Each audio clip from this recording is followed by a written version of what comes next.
Hello everyone, thank you for joining me again, or welcome to any new viewers. This is To The Point English with me, Ben.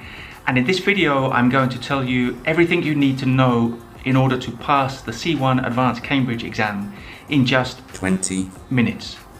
Sorry, I don't know how long the video will last until I edit it later.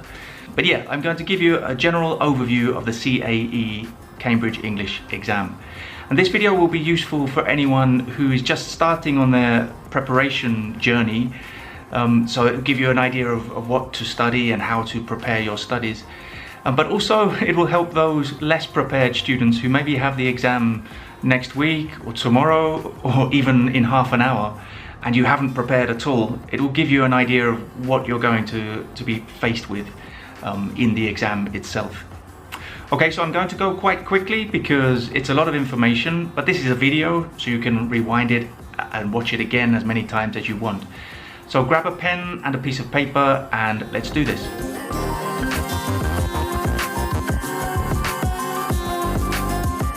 So the first thing you need to know about the C1 Advanced Cambridge English exam is that it consists of 4 papers and 18 parts. The first part is the reading and use of English, which lasts 1.5 hours and consists of 8 parts. The second part is the writing, which also lasts 1.5 hours and has 2 parts. The third paper is the listening, which contains 4 parts and lasts 40 minutes. And then finally you have the speaking, which also has 4 parts and lasts about 15 minutes. But the speaking paper is usually on a different day to the other papers. And you do the speaking paper with a partner or sometimes in a group of 3. And in that case, the paper will be a little bit longer. Now, when you sit down to do the exam, you will see, first of all, the reading and use of English paper, which consists of 8 parts, as I said. Now, you are not obliged to do this part of the exam in any particular order. You don't have to go from 1, 2, 3, 4, 5, 6, 7, 8. You can do it in whatever order you want. And I have another video where I explain perhaps a more practical order to do it in, where you can make better use of your time. So I'll link to that in the description and some other videos which I have on the Cambridge English exams. But in this video, I'm just going to give you the facts and a couple of tips. So in part 1 of the reading and use of English, you'll see that you have a multiple choice cloze test. Now this is where you have a short text of 2 or 3 paragraphs with 8 gaps. And of course you have to fill those gaps with the appropriate word. Now the good news here is that you have multiple choice options. So you'll have 4 options for each gap. When you look at the multiple choice options, the words may seem very similar. Usually at least 2 of them you think they're just synonyms. I mean, there's no difference.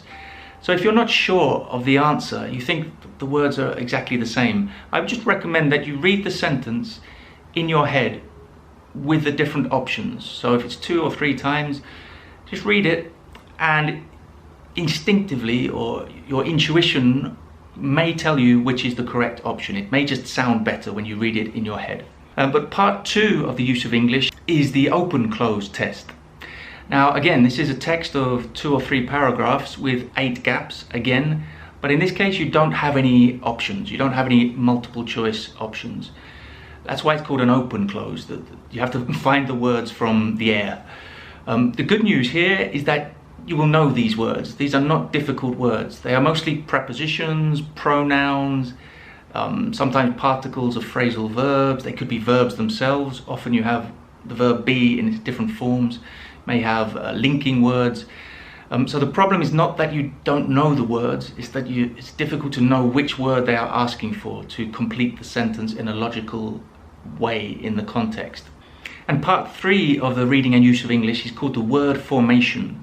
Again, you have a short text with gaps, and at the end of the line where there is a gap, you'll see a word, and you need to change this word to make it fit grammatically and logically into the text.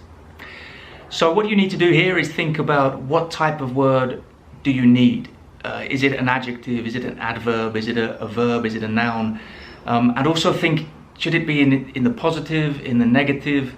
What prefix, what suffix should I use to make it fit? But yeah, an extra tip is to look out for the negatives Sometimes you may think, oh, I've got the word because I've added the correct suffix, but you don't realize, or you're not paying enough attention to see that actually they're asking for the negative, so you need the prefix to make it negative too, so pay attention to that. And finally, part 4 is the keyword transformation. Now, many people think this is the most difficult part of the reading and use of English paper, which I understand, but it's not that difficult if you know what they're asking of you. Now in this part you have 6 questions, just 6 questions, but you actually get 2 points for each correct answer. And it's possible that you can get 1 point, so you don't necessarily need to get the whole sentence correct to be able to get 1 point. So it's always worth writing something even if you're completely lost. So in this part you'll see a sentence and then a keyword and then another sentence with a gap. Now you need to fill that gap using the keyword and between 3 and 6 words to complete a sentence which basically has the same meaning as the original sentence that you see. So in this part they're really testing your grammar mostly. I mean, there will also be some vocabulary and idioms and expressions, but you usually have some grammar that you need to use. So that it may be conditionals, maybe the passive form, it may be reported speech, it may be inversions, and as I said, it could contain phrasal verbs. So as I said, you may not know the correct preposition to go with the phrasal verb or the correct idiom that they're asking for, but write something because you could get 1 point if you get the grammar right in this part. Okay, let's move on to part 5 now, which is where we're really getting to the reading part of the paper. So you have longer text from now on. It's a lot more reading, so you need to dedicate more time to these parts. So part 5 is multiple choice. You'll have a long text of 5 or 6 paragraphs, and then you'll have some multiple choice questions along the side. So you need to choose the correct option, of course. Now this is quite difficult because you need to read for detail here. You don't have much time, but you need to read relatively quickly, but paying attention to the details. So a good strategy here is strategy of elimination, because you need to find something in the text which supports the answer. You can't just say, I think it's probably that, more or less, that's about right. No, you need to find something specific. The questions go in order following the paragraphs in the text. It's usually more or less 1 question for each paragraph. There may be an extra paragraph without a question, and sometimes the last question, number 6, is a general question on the text as a whole. And part 6, are you still with me? We've only just begun, so stay concentrated. As I said, you can rewind the video as many times as you want if you're missing anything. But number 6 is called the cross-text multiple matching. It's almost a tongue twister there, but so here you only have 4 questions and you have 4 paragraphs. Now this is pretty difficult because although you only have 4 questions, you have to go back and forward between the different text and the questions to find out which paragraphs agree with each other. And sometimes it's very difficult actually to understand the question itself. Sometimes more than the text, it's the question which is difficult to decipher. So it's very important to make sure you understand the question very well. And then be patient, because at first you may feel lost, but the more time you spend reading the text, the clearer it will get. Again, in another video, I go into more detail about how to do this part. But let's move on to part 7. So this part is called the gapped text. It's where you have 1 long text, but 6 paragraphs have been removed from the text and mixed up. So you see the text and the paragraphs are missing, and then on the other page you see the paragraphs in a different order. And the problem here is that you have 1 extra paragraph which just doesn't fit into the text, so that makes it a little bit more difficult. This is all about going backwards and forwards between the text and really reading the last sentence of 1 paragraph in the main text and the first sentence of the next paragraph, and to try to look for clues about how the text can continue naturally and logically. Again, it's a part that gets easier the more time you spend doing it, because it's quite intimidating at first, but it all starts to become clear as you spend more time on it. And the last part of the reading and use of English, part 8, is called multiple matching. And here you will see on one page a list of 10 sentences, and then on the other page a text, usually broken down into 4, 5 or 6 paragraphs. And what you need to do simply is to match the sentences, the 10 sentences, to the paragraphs. So the paragraphs will be represented by a letter, and you need to put that letter next to the sentence, the correct sentence. So this is not too difficult, but again, it's just about going back and forward between the two pages to make sure you identify the correct answer. Again, in another video, I give a lot more detail about the strategies and techniques on how to pass this part of the exam.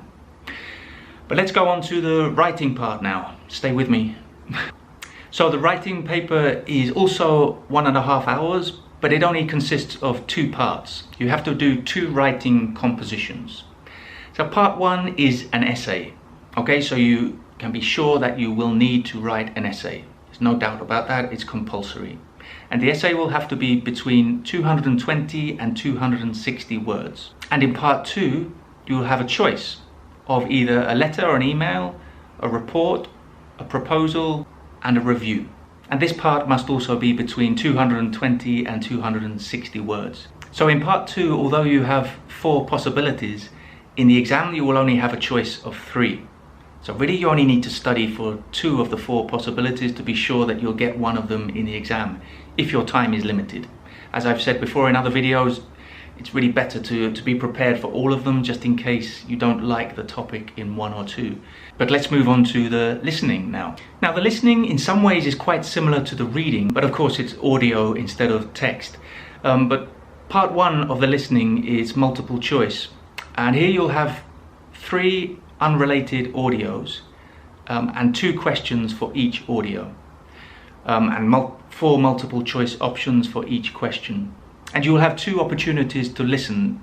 As with all the listening parts of the exam, you'll have 2 opportunities, which is very important because often people panic after the first chance to listen and think they're just completely lost and they have no chance of getting any of the questions right.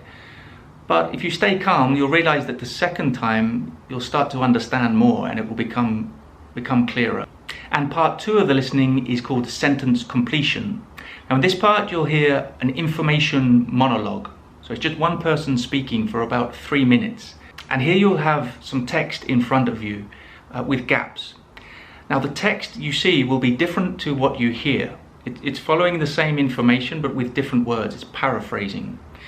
But you must fill the gaps with the exact words you hear. So that sounds quite easy, right? You just have to listen for the words and fill them in. It's not that easy because as the text you have on the paper is different to the words you hear, it's easy to get lost sometimes. You're not really sure where you are. Sometimes there could be a gap of about 30 or 40 seconds between each option. And sometimes they come very quickly, like in 5 seconds you could get 2. So you just have to pay attention the whole time, stay 100% focused. And again, the second time you listen, it will become much clearer. And part 3 of the listening is multiple choice again, but this time it's just one long audio. And it's usually an interview or a discussion of some kind. So the tricky part here is just paying attention enough, not getting distracted or not getting lost, because it's a long time to be focusing on one conversation. And the discussion will last between 3 and 4 minutes. So again, you have 2 opportunities, so it's almost 8 minutes in total. And it's usually some kind of a broadcast. So it could be a radio interview, a television interview, or something like that. So again, it's all about paying attention, staying calm, and listening for the detail of the answers. And part 4 of the listening is the beast, really. This is the one that most people struggle with. It's called multiple matching. And here you will listen to 5 short monologues. Now the problem here is that you have to do 2 tasks in parallel. So you'll have only 5 speakers, but you have 2 questions about each monologue. So it's really about multitasking, answering 2 questions at the same time. Again, at first it may seem impossible the first time you listen, but the second time I promise it gets a lot easier and starts to make sense. So just pay attention and stay calm, and try to just take notes of what the first time you listen, pencil in what you think is your correct answer, but keep your mind open to changing your answer, because the second time you may realize that that was wrong. Always keep your mind open. Don't be too certain the first time, because you will hear things the second time you didn't hear the first time. Okay, let's move on to the speaking, which is the last paper of the exam. Sometimes it's before the other papers, sometimes it's after, but it's usually on a different day. So let's look at the 4 parts of the speaking. So remember that the speaking is only about 15 minutes if you're just with one other partner. It can be longer, a little longer if it's with a group of 3, but usually it's just 2 people. So it's going to pass very quickly. When you finish, you'll look back and think, wow, what happened there? You passed in the blink of an eye. When you're in the middle of it, it will probably feel like an eternity, but yeah, what you need to do is to take this as an opportunity, take advantage of the opportunity to impress the examiners. So part 1 of the speaking is quite simple. It's just sort of, we call it breaking the ice. It's a warm-up activity, quite relatively simple questions like, where are you from? Are you working or studying? What do you like about studying English? What do you find difficult about studying English? And then there may be a little bit of a more random question like, do you prefer to communicate via internet or face-to-face or something like that. So you can't really prepare for the 3rd question, but it won't be too difficult. So hopefully you'll be relaxed now you've had that first breaking the ice part, because part 2 is pretty difficult.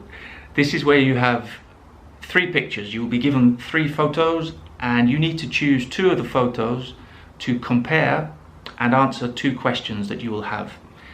So the examiner will explain the task, but you will also see the questions written above the pictures, so you can refer to those. But you have to do all this in just 1 minute.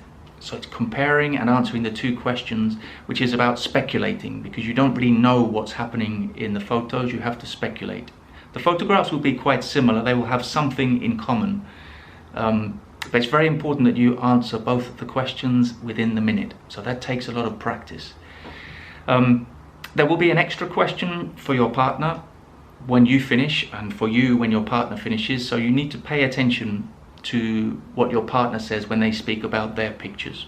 But that question won't be too difficult, and you just need a short, about 20-second answer. Part 3 of the speaking, again, it's quite difficult, and this is the first time you interact with your partner, where you actually have a conversation with your partner. You'll see a diagram like this, with a question in the middle and then 5 prompts around the outside. You need to answer the question and try to refer to each of the prompts, and you'll have 2 minutes to do this. You'll need to make sure that you are communicating well with your partner, that you have a good, fluent, natural conversation as much as possible. And then after that, you'll get an extra question for both you and your partner, which you have 1 minute to answer, where you'll need to take some kind of a decision, or at least try to come to some kind of decision together.